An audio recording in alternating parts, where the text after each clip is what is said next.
이야기는 아주 유명한 이야기죠. 아마 모르는 사람이 없을 거예요. 대부분 교회를 안 나가는 사람들도 한 번씩은 다 들어본 그런 잘 알려져 있는 이야기입니다. 예수님께서 많은 비유를 우리에게 남겨주셨는데 우리 인류가, 우리 인간들이 배우고 기억하고 살아가야 될 많은 비유들을 우리에게 남겨주셨는데 그 중에 가장 중요한 비유 중에 하나가 아닌가 하는 생각을 해보고요. 그래서 이 비유를 잘 깨달아 알아야지 우리가 기독교의 그 진수, 정말 핵심을 알 수 있지 않을까 하는 생각을 해봅니다. 실상 오늘의 이야기는 전체가 다 세 이야기로 되어 있습니다. 우리가 읽은 것은 마지막 이야기만 읽었지만 원래 이야기는 예수님께서 말씀하실 때는 세 개의 이야기를 우리에게 해 주셨고요. 그 세 개의 이야기가 다 같은 주제를 갖고 있습니다. 모두가 다 같은 내용의 같은 메시지를 그 안에 갖고 있는 것을 보게 됩니다. 첫 번째 이야기는 잃은 양을 찾는 목자의 이야기로 나와 있죠. 두 번째 이야기는 잃은 동전을 찾는 여인의 이야기로 나와 있습니다. 오늘의 이야기는 잃은 아들을 찾는 아버지의 이야기입니다. 세 비유가 모두가 뭔가를 잃었고 다시 그것을 찾는 이야기입니다. 그것이 메시지예요. 그런데 세 번째 이야기는 처음 두 이야기 속에 없는 독특한 메시지가 있습니다. 그래서 세 번째 이야기는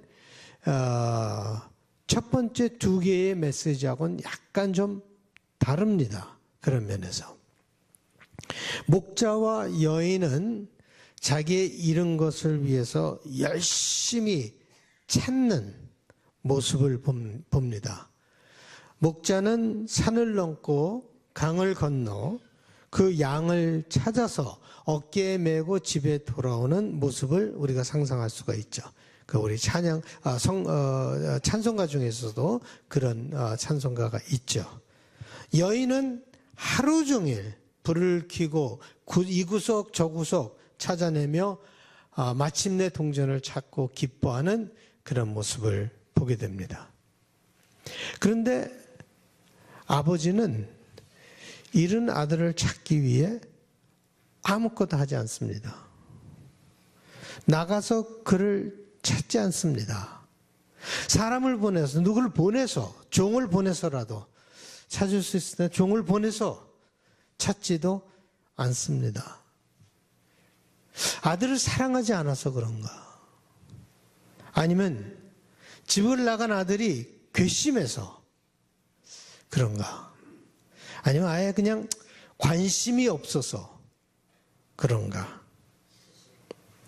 그렇지 않습니다. 우리가 이렇게 생각해 보면은 이 세 이야기를 통해서 우리가 볼 수 있는 하나님의 이미지는 두 가지의 이미지를 볼 수가 있는데 이 두 가지의 이미지가 하나님의 온전한 이미지다라고 우리가 생각하면 좋겠습니다.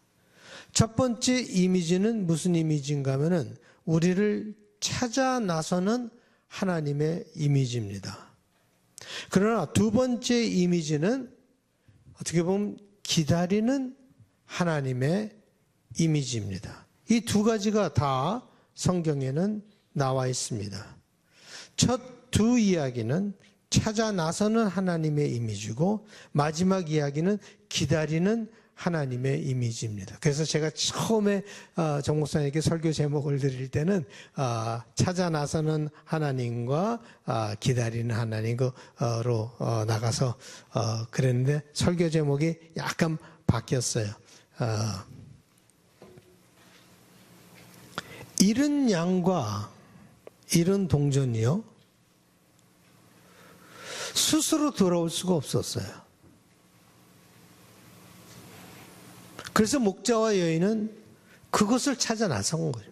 스스로 돌아올 수 있는 그런 것이 아니었기 때문에. 그러나 아들은 달랐습니다. 그는 나가기로 스스로 결정한 거예요. 집에 있기를 원치 않았습니다. 성경은 왜 그 아들이 집을 나가기를 원했는가 설명하고 있지 않습니다. 스스로 의인이라고 생각하는 그 형 때문에 그랬는가? 늘 스스로 의인이고 자기를 판단하고 자기를 낮게 보는 그 형이 꼴보기 싫어서 나갔는가? 아니면 집에 있는 것이 하도 답답해서 나갔는가? 더 큰 세상을 보기를 원해서 그랬는가? 아니면 단순히 그저 자유를 원해서 그랬는가? 우리는 그 이유를 모릅니다.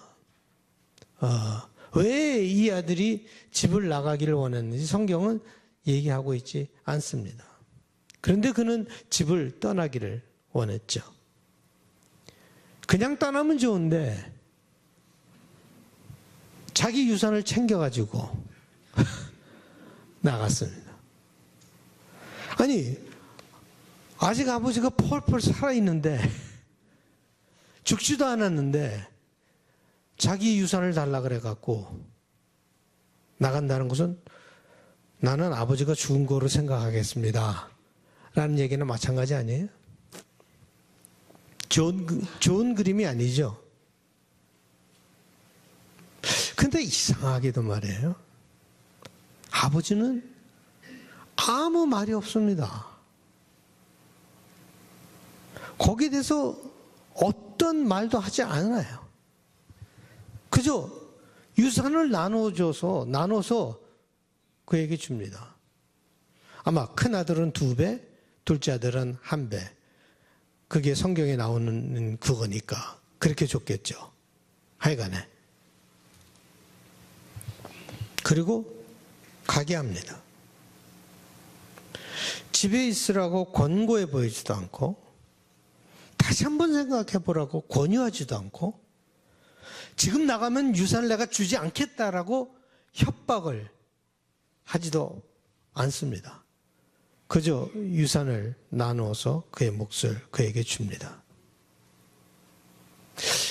가만히 앉아서 아버지의 마음을 한번 생각해 봤어요.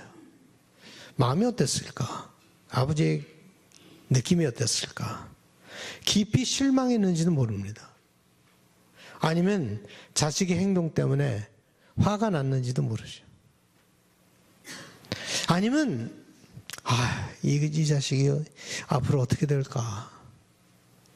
많은 걱정 속에 쌓여 있었어요. 저 모르고 저렇게 집을 나간다는데 그게 얼마나 힘든 일인데 저 어떻게 하나 하고 걱정에 쌓였을지도 모릅니다. 근데 성경은 아버지의 감정에 대해서 침묵하고 있습니다. 이 침묵이 우리에게 더 많은 것을 얘기해 주고 있다라고 생각합니다. 근데 아버지는 그 아들에게 그것이 꼭 필요했다라는 것을 알았습니다. 나가야만 한다는 것을 알았습니다. 나갈 수밖에 없었어요. 나가서 세상을 경험할 수밖에 없었어요. 자기 자신의 삶을 찾아야만 할 수밖에 없었어요.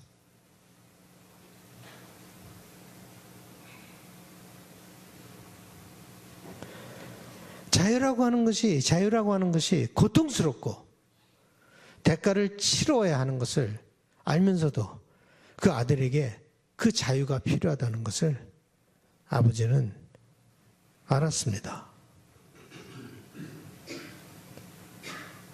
그것이 바로 우리 하나님이십니다.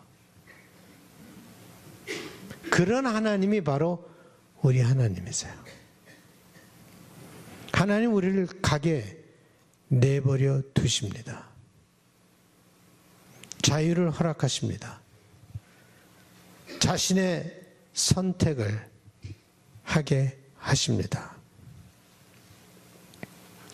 이제 애들을 키우다 보면은 어렸을 때는 집에 같이 있고 참 내 자식이다 라는 생각이 들고 귀엽고 예쁘고 내가 다 해줘야 되고 그래도 해줄 때가 좋아요. 예? 근데 옆에 있으니까. 근데 나이가 어느 정도 들면은 자꾸 밖으로 돌아요. 나가고 싶어 하는 거예요. 그래서 많은 아이들이 토론토에도 좋은 대학들이 참 많은데 토론토에 있는 대학에 가기를 싫어해요. 뭐 학교가 어떻든 그 상관이 없어요. 집을 떠나기를 원하니까. 어떻게 하든 다른 데 가서 공부를 하려고 그래요. 그래서 우리 애들한테는 그랬어요. 우린 돈이 없으니까 너는 딴 데 가서 공부 못해. 토론토에만 있어야 돼. 왜? 그거로 이제 묶어놨죠. 일단 집을 나가 따로 살기를 원합니다. 자기 나름대로의 인생, 자유를 누리고 싶은 것이죠. 근데 내보낸다는 것이 참 어렵습니다. 렛고 한다는 것이, 손을 놓는다는 것이 참 고통스럽습니다. 뭔가 그들을 위해서 무엇을 해줄 수 있다는 것이 아무것도 해줄 수 없다는 것보다 더 받아들이기 쉽습니다. 뭔가를 해줄 수 있다면은. 근데 내가 해줄 수 있는 것이 하나도 없다라고 하는 그것보다 더 힘든 것이 없습니다. 때로는 기다리는 것이 나가서 그들을 찾는 것보다 더 고통스럽습니다. 그런데 인간은 양이나 동전과 같지 않죠. 만약 여러분 자식들이 아프다면은 그거 어떻게 하겠습니까? 여러분이 대신 아파해 줄 수도 없고, 여러분들이 대신 병을 안을 수도 없고, 그들이 아파서 헤매고 있으면 아무것도 해줄 것이 없는데 그거보다 더 힘든 것이 어디 있습니까? 내가 오히려 아팠으면 더 낫겠지만, 오늘 저희가 보는 하나님의 이미지는요, 자기 아들을 내보내야만 하는, 아무것도 할 수 없는 아버지의 아픔을 담고 있는 이미지입니다. 자기를 버리고 떠나는 아들을 받아들이는 아버지의 아픔을 보여주고 있습니다. 아버지가 아직도 살아있는데 유산을 달라는 아들의 괘씸함, 그건 모욕과 무시, 그것을 끌어안는 아픔을 보여주고 있습니다. 아버지는 아무 말도 하지 않는데 그 침묵이 그의 아픔을 보여주고 있는 것이죠. 그것이 예수님께서 우리에게 보여주신 그런 사랑입니다. 예수님의 사랑은 바로 그런 사랑이에요. 예수님은 사람들이 그를 거절하는 것을 용납하셨습니다. 그것이 예수님의 사랑이에요. 다른 사랑보다도 사람들이 그를 거절하는 것을 내버려 두셨습니다. 용납하셨습니다. 그의 최후의 만찬에서 그것을 명확하게 볼 수 있죠. 유다가 자기를 이제 막 배반하려고 하는 마지막 시기에 왔을 때 예수님은 그에게 떡을 떼어줍니다. 배반할 것을 아는데도 그에게 똑같이 떡을 떼어주십니다. 그러면서 이렇게 말씀하십니다. 이에 예수께서 유다에게 이르시되 내가 하는 일을 속히 하라. 내가 하는 일을 속히 하라. 배반하는 일을 속히 하라는 것이죠. 렛고, 내버려 두고 용납하고 하게끔 하는 예수님의 그 마음, 그 심정, 그 말씀을 하시는 예수님의 심정. 요한은 그때의 장면을 이렇게 묘사하고 있습니다. 유다가 그 조각을 받고 곧 나가니 밤이러라. 여기서 밤이러라 하는 것은 상징적인 표현이에요. 기호학에서 얘기하는 상징적인 표현이에요. 빛이신 예수님을 떠나서 빛이 없는 어둠 속으로 가게 되었다라고 하는 뜻이죠. 예수님은 유다가 자기를 배반하는 것을 내버려 두셨습니다. 예수님은 베드로가 자기를 부인하는 것을 내버려 두셨습니다. 미워서 내버려 두신 것이 아니에요. 네 할 대로 해라라고 미워서 그렇게 내버려 두신 것이 아니에요. 그렇게 할 수밖에 없으니 내버려 두신 거예요. 그렇게 할 수밖에 없으니. 유다는 마음이 벌써 결정되어 있었고 베드로는 약해서 벌써 그렇게 될 것을 예수님은 아셨습니다. 그 대화를 한번 들어보십시다. 베드로가 이르되 주여 내가 지금은 어찌하여 따라갈 수 없나이까? 주를 위하여 내 목숨을 버리겠나이다. 예수께서 대답하시되 네가 나를 위하여 내 목숨을 버리겠느냐? 내가 진실로 진실로 네게 이르노니 닭 울기 전에 네가 3번 나를 부인할 것이다. 부인할 것을 아셨어요, 예수. 그러면서 베드로에게 그러지 마라. 그렇게 얘기 안 했어요. 침묵하십니다. 부인할 걸 아시면서도. 예수님은 사람들이 그를 거절하는 것을 내버려 두셨습니다. 그것이 뭡니까? 그것이 뭐예요? 그것이 바로 십자가죠. 사람들이 자기를 거절하는 것을 내버려 두시고 못 박는 것을 내버려 두신 것. 그것이 십자가죠. 베드로가 용기를 가지고 종의 귀를 자르니까 그만두라, 내버려두라 라고 얘기하시지 않았습니까? 오늘의 이야기는 자기를 거절하고 무시하고 떠나는 아들을 내보내는 아버지의 아픔을 보여주고 있습니다. 그런데 그것이 끝이 아니에요. 그것이 끝이 아닙니다. 이 이야기는 그냥 내보내는 아버지일 뿐만 아니라 기다리시는 하나님의 모습을 우리에게 보여주고 있습니다. 이것은 자기를 모욕하고 죽이려고 했던 아들 압살롬의 죽음을 보면서 압살롬아 압살롬아 하고 엉엉 우는 다윗의 모습과 같지 않습니까? 자기의 유산을 다 가지고 떠나는 아들을 내보내고 기다리는 그 아버지의 모습은 바로 그런 모습이에요. 그 아버지는 아들을 내보내는 아픔이 있었지만 그럼에도 불구하고 언젠가는 그 아들이 돌아올 것이다 라고 하는 소망을 잃지 않았습니다. 20절에 그것이 잘 나타나 있죠. 이에 일어나서 아버지께로 돌아가니라. 아직도 거리가 먼데 아버지가 그를 보고 측은히 여겨 달려가 목을 안고 입을 맞추니. 이 그림을 한번 보면요, 참 이게 놀라운 그림이에요. 이게 저에게 아프리칸 바이블이 하나 있어요.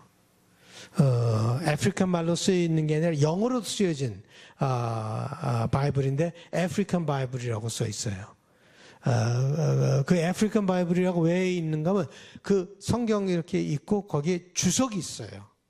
주석인데 성경 구절을 설명해 주는 주석인데 그 주석이 성경 구절을 설명해 주는 것도 설명이지만 뭐를 설명해 놨는가 하면 아프리카 사람들은 이 구절을 어떻게 읽는가 하는 그것이 제가 마다가스카르에 갔을 때 하나 가져온 거예요. 그래서 아프리칸 사람들은 이 성경 구절을 어떻게 읽는가라고 해서 오늘 읽은 지금 조금 전에 보여준 다시 한번 보여주세요. 그 조금 전에 보여준 이 구절을 놓고 내가 그 아프리칸 바이블을 봤더니 거기에 뭐라고 써 있는가 하면 아프리칸 엘더는요 절대로 뛰지 않는다는 거예요. 아까 보니까 서우정 장로님 막 뛰어서 그냥 교회 오시던데 서우정 장로님 잘 뛰세요. 근데 아프리칸 엘더들은 절대로 뛰지 않는데 우리 한국 사람이랑 똑같아요. 그죠? 한국 어른들이 뜁니까? 아무리 급해도 불이 나도 그냥 천천히 뒷짐지고 가는 것이 우리 한국 특히 양반들은 그러지 않았습니까? 근데 오늘 나오는 아버지를 보면요 그런 거 상관없이 체면 아랑곳하지 않고 뛰어나가서 아들을 부둥켜 안는 그 그림이에요. 그 그림. 그 아들이 뭐가 그렇게 예쁘다고. 예?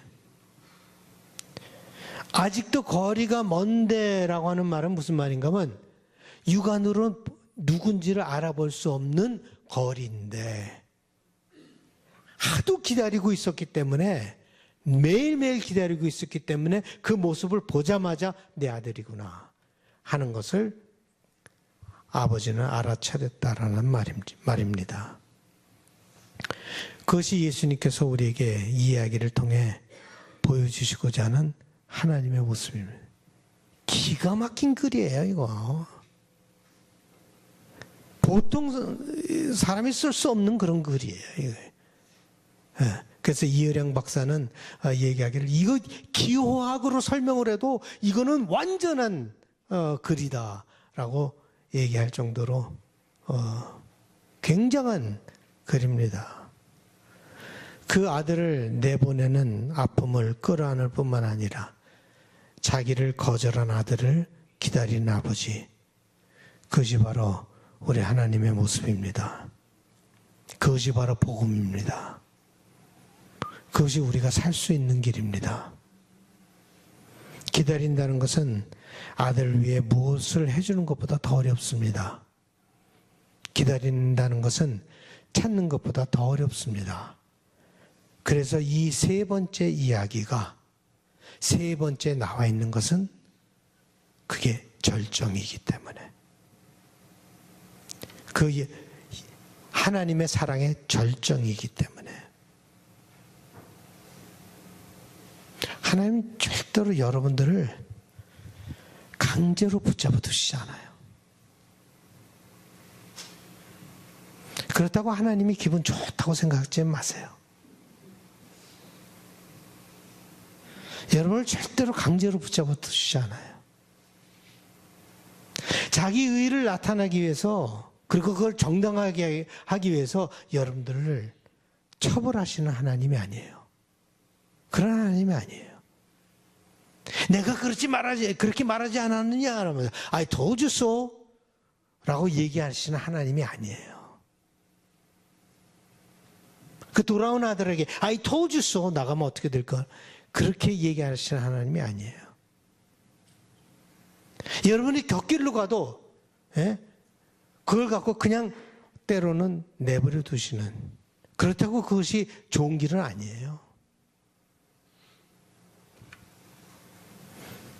자기의 권위를 나타내기 위해서 자기의 계명을 억지로 지키게 하시는 하나님이 아니십니다. 우리 하나님은 우리로 하여금 자유를 경험하고 이 세상을 경험하기를 원하시는 하나님이십니다. 우리 하나님은 심지어 자기를 거절하고 떠나는 것조차도 허락하시는 하나님이십니다. 우리 하나님은 그렇지만 항상 여러분을 기다리시고 돌아올 때 여러분들을 받아주시고 끌어안아 주시는 그 준비가 되어 있으신 하나님이십니다. 여러분들이 유토피아를 떠나서 이 세상에 정말 어려운 것들을 정말 갈급하는 심정으로 찾다가 실패하고 돌아와도 하나님께서 여러분들을 끌어안아 주시는 그런 하나님이십니다. 예수님께서 지금 주신 말씀은요, 하나님에 대한 완전한 새로운 이미지를 주는 거예요. 2000년 전에, 지금도 받아들이기 힘들고요, 2000년 전에는 절대로 받아들일 수 없는 그런 새로운 하나님에 대한 이미지, 하나님에 대한 상, 그것을 우리에게 허락한 것이고, 그것을 발견한 사람이 바로 누군가 하면 사도 바울이었어요. 그래서 사도 바울이 변한 거예요. 그 새로운 이미지를 보면서, 하나님에 대한 새로운 이미지를 깨달으면서 그가 그의 글을 다시 써내려가는 거예요. 그래서 율법을 다시 써내려가는, 모든 것을 다시 써내려가는 거예요. 그래서 새로운 생각의 시작이 거기서부터 시작된 것입니다. 바리새인들은 절대로 이해하지 못하고 받아들이지 못했죠. 그래서 그를 거절했습니다. 여러분, 하나님은 늘 여러분을 기다리고 계십니다. 집으로 돌아오십시오. 여러분들이 잘못 생각해서 잘못 인생을 살고 있다면은 하나님이 내버려 두신다고 그냥 그것을 저 하나님께서 인정하시는구나 라고 착각하지 마시고 집으로 돌아오십시오. 첫 신앙 다시 찾으십시오. 하나님을 만났던 첫사랑 다시 회복하시는 여러분들 되시기 바랍니다. 우리 인간은 늘 방탕해요. 우리 인간은 늘 빠져나갑니다. 그러나 때로는 돌아서야 될 때가 있습니다. 지금이 그때라고 저는 믿습니다. 찬양하시겠습니다.